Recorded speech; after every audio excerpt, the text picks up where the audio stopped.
Movie की शुरुआत एक अपोकलिप्टिक समय से होती है। हमें वह दौर दिखाया जाता है जब हजारों साल पहले इंसानों जैसे दिखने वाले मगर खौफनाक मॉन्स्टर, जिन्हें टाइटन्स कहा जाता था, ने पूरी दुनिया को तबाह कर दिया था। इन भयानक जीवों से बचने के लिए इंसानों को अपनी ही बनाई गई विशाल दीवारों के पीछे छिपकर जीना पड़ा। वो लोग इन दीवारों के पीछे इसी उम्मीद में जिंदगी गुजार रहे थे कि अगर टाइटन्स कभी वापस आए तो ये दीवारें उन्हें सुरक्षित रखेंगी। लेकिन अब 100 से ज्यादा साल बीत चुके थे। लोग टाइटन्स को लगभग भूल चुके थे। अब टाइटन्स की कहानी बस किताबों तक सीमित रह गई थी, जिसे सिर्फ बच्चों को डराने के लिए सुनाया जाता था। दीवार के पीछे रहने वाले लोग चाहकर भी उसे पार नहीं कर सकते थे, क्योंकि सरकार ने टाइटन्स के डर से दीवार के पास जाने तक पर सख्त पाबंदी लगा रखी थी। और इस तरह से लोग पूरी जिंदगी मुश्किल में भी गुजारने पर राजी हो गए। दीवार के अंदर की दुनिया को 3 हिस्सों में बांट दिया गया था। एरिया नंबर 3 फार्मर्स और वर्कर्स का था, जो खेतों में काम करके अपनी जिंदगी बिताते थे। एरिया नंबर 2 इंडस्ट्रियल था, जहां पर फैक्ट्रीज लगाई गई थी। और एरिया 1 प्राइमरी था, जहां पर अमीर लोग पूरे सिटी को कंट्रोल कर रहे थे और किसी को भी एक एरिया छोड़कर दूसरे एरिया में जाने की इजाजत नहीं थी। यहीं पर एरिया नंबर 3 में रहने वाला एक लड़का, जिसका नाम एरिन था, वो काफी टैलेंटेड था और वो टाइटन से डरकर 4 दीवारी में कैद होकर अपनी जिंदगी नहीं गुजार सकता था, क्योंकि उसमें हमेशा कुछ बड़ा करने की लगन होती है और उसकी ख्वाहिश थी कि वो बाहर की दुनिया को एक्सप्लोर करे।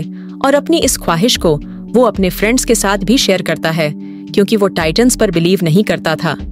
वो यही सोचता था टाइटन एग्जिस्ट ही नहीं करते और उसे लगता था कि लोग टाइटन से डरते हैं। इसीलिए यहाँ पर इसके साथ साथ एरिन का जो मेल फ्रेंड होता है वो भी काफी टैलेंटेड होता है। और यहाँ पर किसी भी आम इंसान को कोई एक्सपेरिमेंट्स करने की इजाजत नहीं थी, क्योंकि गवर्नमेंट का मानना ये था कि अगर इंसान अपनी सक्सेस के लिए कुछ करेगा तो वो गलत ही करेगा। वहीं पर एक लड़की, जिसका नाम मिकासा होता है, एरिन, और वो दोनों एक दूसरे को काफी लाइक करते थे और वो एरिन के साथ एक हैप्पी लाइफ गुजारना चाहती थी। एरिन का फ्रेंड उससे मिलने जाता है और तभी वो एक अनजान इंसान से टकरा जाता है, लेकिन उस पर वह ज्यादा ध्यान नहीं देता, उसे इग्नोर करता है। एरिन खुद को उस जगह पर पाकर काफी लकी फील करता था, क्योंकि वो यहाँ से दूसरी साइड वाले लोगों की दुनिया को देख सकता था। वो जगह एरिन की इसलिए भी फेवरेट थी कि क्योंकि वहां पर वार्म मशीन पड़ी हुई थी और वहां पर डर की वजह से कोई भी नहीं आता था। और अब वह इस बार इरादा कर लेता है कि वह दूसरी साइड वाली जगह पर जाएगा, चाहे कुछ भी हो जाए। और वह अपने दोस्तों को भी इस बात पर राजी कर लेता है। लेकिन उस दीवार के पास आर्मी का पहरा था और वह पहली बार में ही सोल्जर्स की नजरों से बचते हुए उस दीवार के काफी करीब आ जाते हैं। लेकिन इससे पहले कि वो सभी आगे भाग पाते, उससे पहले ही वो सब पकड़े जाते हैं। लेकिन उन सोल्जर्स का लीडर उन लोगों को बचा लेता है, क्योंकि वो लीडर एरिन को काफी पसंद करता था और उन्हें पता था कि एरिन काफी इंटेलिजेंट है और वो एरिन के इस जुनून को समझता था।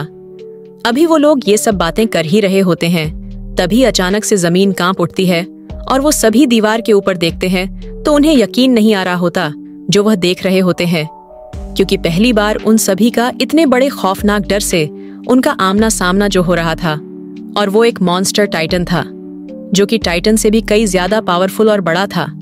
और ऐसे मॉन्स्टर को जायंटस कहते हैं और वो उस दीवार से भी काफी बड़ा होता है और आग का बना होता है। और उस वक्त वो आग निकाल रहा था और अपने इतने बड़े बड़े पाम का इस्तेमाल करके वो दीवार को तोड़ने लगता है। वो लोग काफी डरे हुए और काफी हैरान होते हैं। उसके अटैक से दीवार का काफी बुरा हाल हो चुका था। लीडर एक सोल्जर को ऑन ऑर्डर देता है कि वो बॉम्बिंग करना शुरू कर दे, लेकिन वो सोल्जर उसे ये कहकर रोक देता है कि गवर्नमेंट ने हमें इन एक्सप्लोसिव का इस्तेमाल करने से मना किया है। और वह जायंट दीवार में काफी बड़ा होल करके हवा की तरह गायब हो जाता है। और वहां पर तूफान आने से पहले जैसी एक खामोशी छा जाती है और देखते ही देखते बहुत सारे टाइटन्स मॉन्स्टर उस दीवार के उस छेद से बाहर आने लग जाते हैं। दिखने में तो वह बिल्कुल इंसानों जैसे लग रहे थे, लेकिन इंसानों के मुताबिक वह काफी लंब और चौड़े थे। और इंसानों को देखकर उनके चेहरे पर एक अलग ही डरावनी सी मुस्कुराहट होती है कि जैसे ही वो इंसानों को अपना खाना समझ रहे हों, इधर वे टाइटन्स पर बॉम्बिंग करने में कामयाब हो जाते हैं, लेकिन उन्हें ये नहीं पता था कि ये टाइटन्स इटर्नल हैं, यानी ये एक ऐसे मॉन्स्टर हैं जिन्हें कभी नहीं मारा जा सकता, और टाइटन्स की बॉडी के जख्म खुद ब खुद भरने लग जाते हैं। अब क्योंकि टाइटन्स तादाद में काफी ज्यादा थे, तो वो लोगों को चारों तरफ से घेर लेते हैं और इंसान उसके आगे काफी छोटा दिख रहा था, और वो इंसानों को ऐसे समझ रहे थे कि जैसे इंसान पांव में आने वाले कीड़े मकोड़े हैं जिन्हें मसल दिया जाए, खेलने वाले खिलौने हैं। और यही नहीं, बल्कि इंसान उनके लिए किसी खिलौने से कम नहीं थे, क्योंकि वो उन्हें ऐसे ही पकड़ पकड़ कर खा रहे थे। सोल्जर्स इतने ज्यादा डर जाते हैं कि वो टाइटन्स का खाना बनने से ज्यादा सुसाइड करना ज्यादा पसंद करते हैं और अपने आप को मार डालते हैं। टाइटन्स ने पूरी सिटी में तबाही मचा दी थी। लोग या तो टाइटन्स का शिकार होकर या लोगों की अफरा तफरी में कुचलकर मरने लगते हैं, और उन लोगों को अपनी जान बचाने के लिए सिर्फ एक ही जगह मिलती है, जो कि सिटी का बहुत बड़ा हॉल था।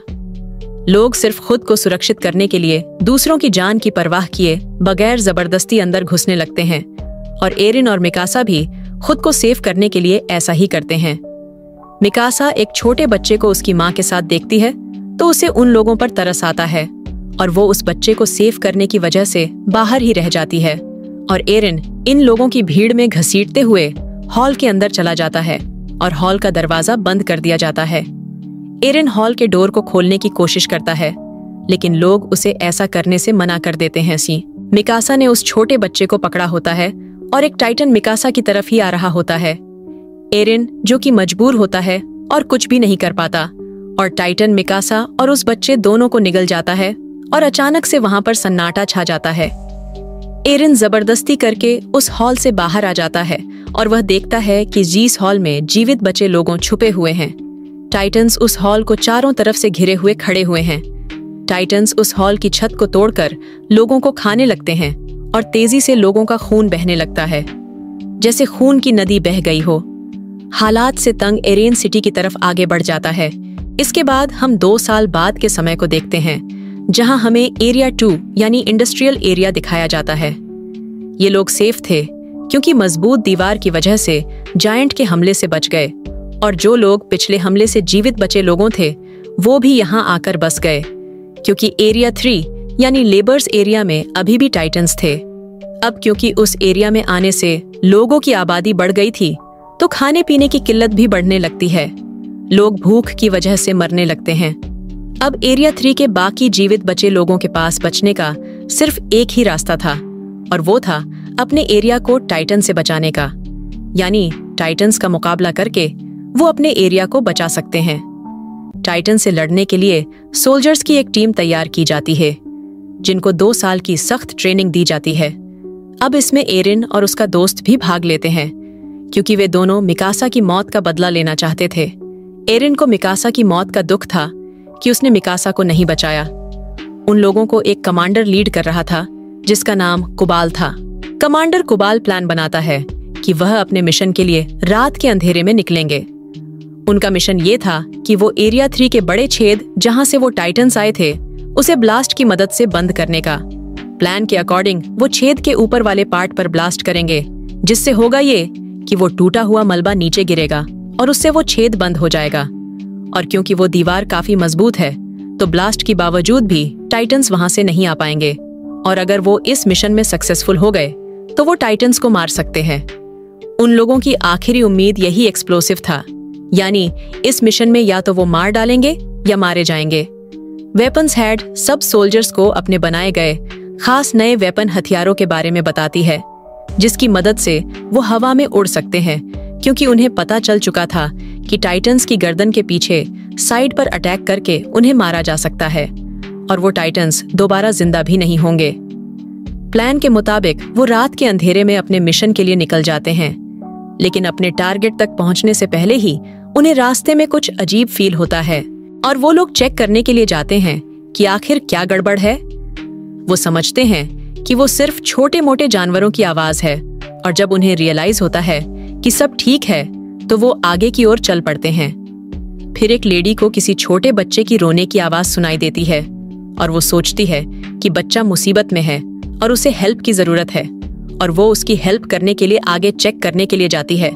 सभी उसके पीछे पीछे जाता है, और जब उन्हें बच्चा मिल जाता है तो वो देखते हैं ये तो टाइटन का बच्चा है, और वो जॉइंट बच्चा उन्हें पकड़ने की कोशिश करता है और नीचे गिर जाता है, और नीचे गिरते ही वो जोरों से रोने लगता है। उसकी आवाज सुनकर सब टाइटन जाग जाते हैं और उधर आने लगते हैं और उन लोगों को घेर लेते हैं। और अब वो लोग काफी बड़ी मुश्किल में फंस चुके होते हैं, क्योंकि उनका सेल्फिश कमांडर गोबाल उन्हें इस मुसीबत में छोड़कर हथियारों वाली गाड़ियां लेकर वहां से भाग चुका था। और इधर एरिन के फ्रेंड को टाइटन्स पकड़ लेते हैं, लेकिन वहां एक दूसरा सोल्जर आकर उसे बचा लेता है। और अब वह लोग पूरी तरह से टाइटन्स से घिर चुके थे।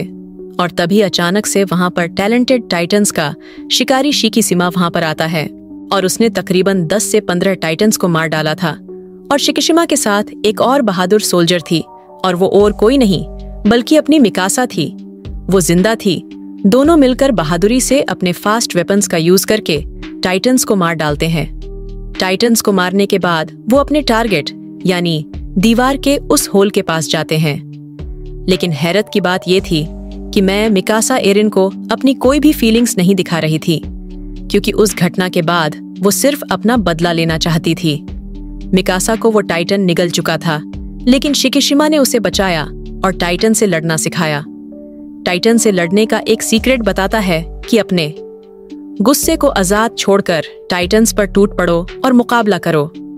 वो एक बात और बताता है कि इंसान का दुश्मन टाइटन से ज्यादा डर है, जो कि उसे जीतने पर मजबूर करता है।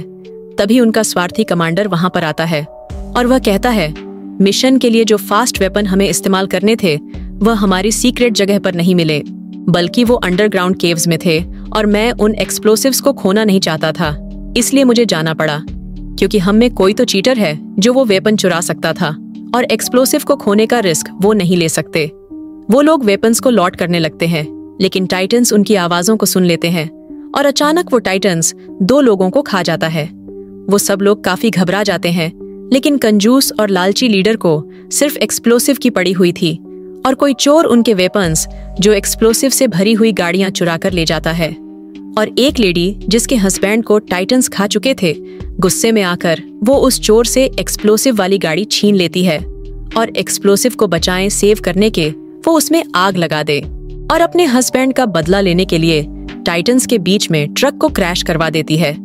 लेकिन इतने बड़े ब्लास्ट से भी टाइटन्स को कुछ नहीं होता, लेकिन उनकी आखिरी उम्मीद एक्सप्लोसिव भी अब खत्म हो चुके थे। तूबाल भी उन्हें मरने के लिए मुसीबत में छोड़कर भाग जाता है, और वो लोग टाइटन्स के बीच में बुरी तरह से फंस चुके थे। एरिन भी अब हिम्मत हार चुका था, लेकिन फिर उस शिकिशिमा की गुस्से वाली बात याद आ जाती है, और वो अपने गुस्से को आजाद छोड़कर टाइटन से मुकाबले के लिए चला जाता है। और वो उन टाइटन्स का मुकाबला करते हुए कुछ टाइटन्स को मारने में कामयाब भी हो जाता है। और तभी लड़ाई के दौरान टाइटन से मुकाबला करते हुए उसका एक पांव टूट जाता है, और एक टाइटन एरिन के एक फ्रेंड को पकड़ लेता है। सब लोग एरिन के फ्रेंड को बचाने के लिए लड़ते हैं ताकि वो टाइटन उसे निगल न जाए। एरिन अब पूरी तरह से हिम्मत हार चुका था, और वो निराश हो चुका था कि वो किसी भी तरह लोगों की मदद नहीं कर पा रहा है। लेकिन वो फिर भी हार ना मानते हुए हिम्मत करके उठता है, और बिल्कुल ठीक वक्त पर वो अपने फ्रेंड को उस टाइटन का खाना बनने से बचा लेता है। लेकिन उसे मदद करते हुए वो अपना एक हाथ भी खो बैठता है, और आखिरकार एक टाइटन उसे निगल लेता है। और एरिन देखता है कि वो इस खतरनाक टाइटन के पेट में आ चुका है और धीरे धीरे डाइजेस्ट हो रहा है। ये देखकर मिकासा कंट्रोल से बाहर होकर उस टाइटन पर हमला कर देती है, लेकिन किस्मत उनका साधन नहीं दे रही थी, और मिकासा क्रैश हो जाती है क्योंकि उसका गियर खराब हो चुका था। और अब मिकासा को अपनी मौत अपने सामने नजर आ रही थी, क्योंकि वो ही टाइटन उसकी तरफ भी आ रहा था। लेकिन अचानक से टाइटन को अपने पेट में कुछ अजीब सा महसूस होता है, और एक काफी बड़ा मॉन्स्टर उस टाइटन के मुंह को चीरते हुए बाहर आ जाता है, और एक एक्सप्लोजन से काफी बड़ा जायंट पैदा होता है, और ये जायंट बाकी टाइटन्स को मारता जा रहा था। फिर ध्यान से देखने पर उन लोगों को पता चलता है कि ये कोई और नहीं बल्कि ये तो एरिन है। लेकिन कुछ देर बाद वो बाकी जायंट की तरह ही कमजोर होकर मरने लगता है। और तभी वो कमांडर जो एरिन के टैलेंट को समझता था, वो एक बात कहता है जो किसी को भी समझ में नहीं आती। वो कहता है, इसकी गर्दन का पीछे वाला हिस्सा काट दो। अब किसी को उसकी बात समझ में तो नहीं आती, लेकिन फिर भी मिकासा ऐसा ही करती है, और वहां से एरिन निकलता है। और हैरानी भरी बात तो ये होती है कि उसका टूटा हुआ हाथ और पांव अब पहले जैसे नॉर्मल हो चुके थे। ये देखकर सब लोग काफी हैरान रह जाते हैं और किसी अज्ञात कारण की वजह से शिकीशिमा स्माइल करता है, जैसे वो पहले से ही सब कुछ जानता था कि ऐसा ही होने वाला है। इसके बाद हमें एरिन के पास्ट का एक सीन दिखाया जाता है, जहां पर एरिन के फादर, जो एक साइंटिस्ट थे, एरिन में किसी वजह से कोई वैक्सीन इंजेक्ट करते हैं जिसमें वो कमांडर भी उनके साथ था। एरिन की मदर उन लोगों को ऐसा करने से मना करती है, जिसके जवाब में वो कहते हैं कि इस वैक्सीन की वजह से एरिन बड़े होकर लोगों की जिंदगी बचाने में एक बड़ा रोल अदा करेगा। इतने ही देर में कुछ गवर्नमेंट ऑफिसर्स उनके दरवाजे पर नॉक करते हैं और एरिन के फादर एरिन और उस कमांडर को एक रूम में छुपा देते हैं। उन गवर्नमेंट ऑफिसर्स में कुबाल भी शामिल था और उन लोगों को पता चलता है कि एरिन के फादर किसी खुफिया एक्सपेरिमेंट्स पर काम कर रहे हैं और यहाँ आम लोगों को तो किसी इन्वेंशंस एक्सपेरिमेंट्स की इजाजत नहीं थी। और पनिशमेंट के तौर पर वो ऑफिसर्स एरिन के पेरेंट्स को अरेस्ट करके ले जाते हैं और साथ ही उनके एक्सपेरिमेंट्स को भी जला दिया जाता है। और यही वजह थी कि वो कमांडर एरिन को इतना लाइक करते थे, उसकी इस खूबी की वजह से। और उन्हें ये भी पता था कि इस वैक्सीन की वजह से एरिन और ज्यादा पावरफुल बन गया ताकि वो लोगों की जिंदगियों को सेव कर सके। एरिन की आंख खुलती है तो वो देखता है कि कुबाल ने उसे कैद किया हुआ है। एरिन को खुद भी इस बात पर यकीन नहीं आ रहा था कि वह वाकई में एक जॉइंट में बदल गया था, लेकिन साथ साथ उसे खुद पर प्राउड भी फील हो रहा था कि आखिर उसमें एक ऐसी खूबी है जो कि टाइटन्स के खिलाफ इंसानों की मदद करने में इम्पोर्टेंट रोल अदा कर सकती है। लेकिन एरिन कुबाल के लिए एक खतरा था, जिसकी वजह से वह उसे अपना कैदी बना के रखता है, क्योंकि वो सोचता था कि इंसानों को नए एक्सपेरिमेंट्स और इन्वेंशन करने की कोई जरूरत नहीं है, बल्कि इंसानों को डरपोक बनकर डरते हुए ही उस दीवार के पीछे जिंदगी गुजारनी चाहिए। वो कमांडर जब एरिन के फेवर में बोलता है तब कुबाल उसे शूट करके मार डालता है, लेकिन मरने से पहले वो कमांडर एरिन को एक राज की बात बताता है कि कुबाल ही तुम्हारे पेरेंट्स का कातिल है। ये सुनते ही एरिन और उसके साथी कुबाल के खिलाफ हो जाते हैं और तभी अचानक से वहां पर पावरफुल राक्षस आ जाता है और वो आते ही सबसे पहले एरिन को पकड़ लेता है। वो लोग उसे रोकने की कोशिश करते हैं, लेकिन वो सबको अपने रास्ते से हटा रहा था। वो एरिन के एक फ्रेंड को भी मारने की कोशिश करता है, लेकिन मिकासा उसे ऐसा करने से रोक देती है और ऐसा लग रहा था कि शायद वो मिकासा की बातों को समझ रहा था और वो एरिन को अपने साथ लेकर निकल जाता है और इस सारी फाइट में कुबाल मारा जाता है। अब क्योंकि एरिन भी उनके पास नहीं था तो उन्हें समझ में नहीं आ रही थी कि क्या किया जाए। फिर एरिन के फ्रेंड को याद आता है कि उनके पास अभी भी एक एक्सप्लोसिव है जिसे वो यूज करके अभी भी अपना मिशन पूरा कर सकते हैं और वह सब लोग बॉम्ब को ढूंढने के लिए एरिया 3 में चले जाते हैं। एरिन की आंख एक काफी बड़े और अजीब से रूम में खुलती है और उस रूम में कुछ चीजों के अलावा यहाँ पर शिकीशिमा भी था और यहाँ पर शिकीशिमा ऐसी बातों को रिवील करता है कि ये टाइटन्स इंसानों की ही बनाए गए हैं, जिनको किसी और ने नहीं बल्कि एरिन के फादर ने ही बनाया था और उन्होंने ये टाइटन्स आर्मी वेपन्स के लिए बनाए थे। लेकिन उनका एक्सपेरिमेंट फेल हो जाता है, जिसका बैड इम्पैक्ट ये पड़ा कि वायरस तेजी से इंसानों में फैलता गया और इंसान तेजी से टाइटन्स में बदलते गए और उन्होंने दुनिया में तबाही मचा दी। ये सिलसिला ऐसे ही चलता रहेगा, कभी नहीं रुकेगा। और मुसीबत की बात यह है कि ये टाइटन्स बगैर कुछ खाए पिए भी जिंदा रह सकते हैं, यानी ये कभी भी मरने वाले नहीं हैं और इन्हें मारने का इलाज सिर्फ और सिर्फ एरिन के फादर के पास था, जो कि उनके साथ ही मर गया। और अगर गवर्नमेंट उन्हें इन एक्सपेरिमेंट से नहीं रोकती तो शायद आज टाइटन्स को मारने का कोई तो हल होता।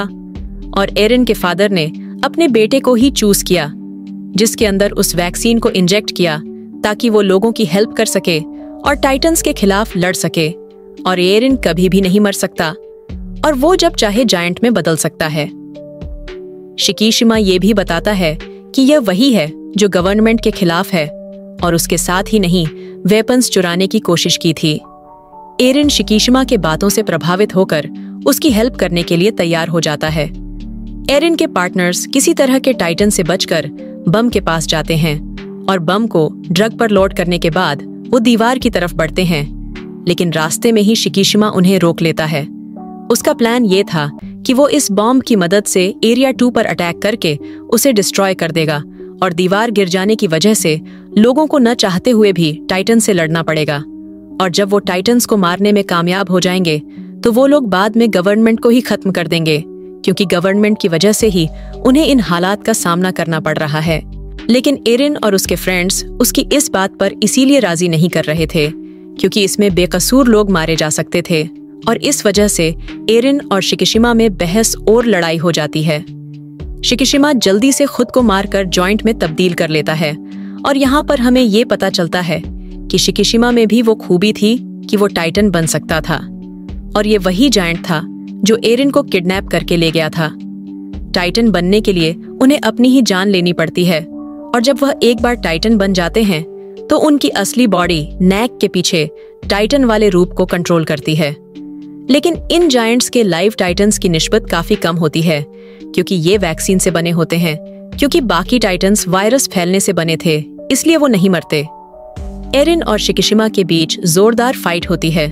शिकिशिमा एरिन पर भारी पड़ जाता है, लेकिन बाद में एरिन अपनी फाइटिंग स्किल से शिकिशिमा को हरा देता है, और एरिन प्लेन के मुताबिक मॉम को दीवार के ऊपर वाले हिस्से में ब्लास्ट करने में कामयाब हो जाता है, और तब वो सब हैरान रह जाते हैं ये जानकर कि तुवाल मरा ही नहीं था, और वो कहता है कि एरिन को मेरे हवाले कर दो, क्योंकि वो नहीं चाहता था कि कोई भी इंसानों की हेल्प करे, बल्कि इंसानों को डर कर दीवारों के पीछे ही छुपे रहना चाहिए। और गुस्से में आकर एक फीमेल सोल्जर तुवाल को मार डालती है। और यहाँ ये बात भी रिवील हो जाती है कि मूवी के स्टार्ट में हमने जो टाइटन यानी जो किंग जायंट देखा था वो कोई और नहीं बल्कि वो कुबाल था। कुबाल जायंट में बदलकर उनके मिशन को रोकने की काफी कोशिश करता है। तब शिकिशिमा उनकी हेल्प करने पर एग्री हो जाता है और अपनी जान की परवाह किए बगैर बम को किंग टाइटन यानी कुबाल के मुंह में घुसा देता है, और वहां पर एक्सप्लोजन की वजह से किंग टाइटन की मौत हो जाती है। और एक्सप्लोजन की वजह से बनने वाले मलबे से वो बड़ा सा गेट यानी हॉल भी बंद हो जाता है। वो सब लोग काफी खुश हो जाते हैं क्योंकि वो अपने मिशन में कामयाब हो चुके थे। और एरिन और मिकासा का समुद्र और उड़ते हुए पक्षियों को देखकर उनका सपना पूरा हो जाता है। और यहीं पर मूवी समाप्त हो जाती है। अगर ये मूवी आपको मेरे द्वारा सुनाए जाने पर अच्छी लगी हो तो प्लीज इस चैनल को सब्सक्राइब करें, वीडियो को लाइक करें